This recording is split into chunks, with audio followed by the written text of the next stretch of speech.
2029 ఎన్నికలు నియోజకవర్గాల పునర్విభజన ప్రాతిపదికన జరగనున్నాయి. జిల్లాల వారీగా పెరిగే స్థానాలు, మారే రిజర్వేషన్లపై ఇప్పుడు చర్చ జరుగుతోంది. తిరుపతి జిల్లాలో ఇది కాస్త ఎక్కువగానే ఉంది.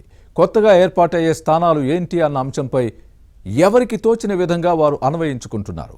ప్రస్తుతం చంద్రగిరి స్థానంలో ఉన్న తిరుచానూరు కొత్తగా ఏర్పాటయ్యే తిరుపతి 2లో చేరొచ్చన్న ప్రచారం జరుగుతోంది. శ్రీవారు అమ్మవారు ఒకటిగా ఉంటారా లేక వేర్వేరు అవుతారా అనే చర్చ కూడా సాగుతోంది. ఆ వివరాలు ఈ స్టోరీలో చూద్దాం. ఏపీ రాజకీయాల్లో ఇప్పుడు నియోజకవర్గాల పునర్విభజన అంశం చర్చనీయాంశంగా మారింది. డీలిమిటేషన్తో రాజకీయ సమీకరణాలు పూర్తిగా మారిపోయే అవకాశాలున్నాయి.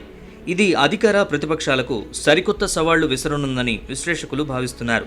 రిజర్వేషన్లు మారతాయి, స్థానాలు పెరుగుతాయి, మహిళా రిజర్వేషన్లు అమలవుతాయి. 2011 జనాభా లెక్కల ప్రకారం డీలిమిటేషన్ జరగనుంది. రాష్ట్రంలో ప్రస్తుతం ఉన్న 175 సీట్లు 263కు పెరిగే అవకాశం ఉంది. ఒక్కో జిల్లాలో 3 నుంచి 4 అసెంబ్లీ స్థానాలు పెరగొచ్చని వినిపిస్తోంది. ఇక తిరుపతి జిల్లాలో ప్రస్తుతం 7 నియోజకవర్గాలు ఉన్నాయి. మరో 3 పెరిగితే 10 స్థానాలు అవుతాయి. కొత్తగా ఏర్పాటయ్యే నియోజకవర్గాలు ఏంటన్న అంశం చర్చనీయాంశంగా మారింది. తిరుపతి శాసనసభ స్థానం 2 అవ్వచ్చని రాజకీయ వర్గాల్లో వినిపిస్తోంది. చంద్రగిరి స్థానంలోని కొంత భాగం తిరుమల కలిపి తిరుపతి 2గా మారొచ్చన్న చర్చ సాగుతోంది.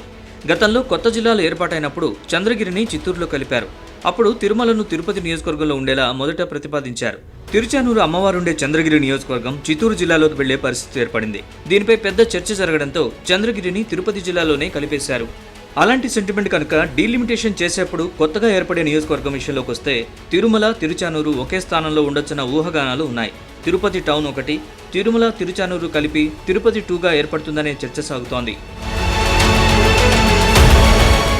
చంద్రగిరి నుంచి తిరుచానూరును, తిరుపతి రూరల్ను వేరు చేస్తే ప్రస్తుతం ఉన్న చంద్రగిరి నియోజకవర్గం 2 అయినట్లు అవుతుంది.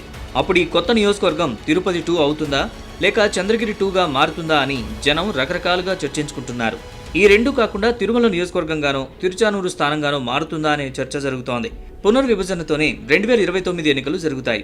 తిరుపతి, చంద్రగిరి నియోజకవర్గాల స్వరూపం ఎలా మారుతుందో పరిశీలించేందుకు వేచి చూడాలి.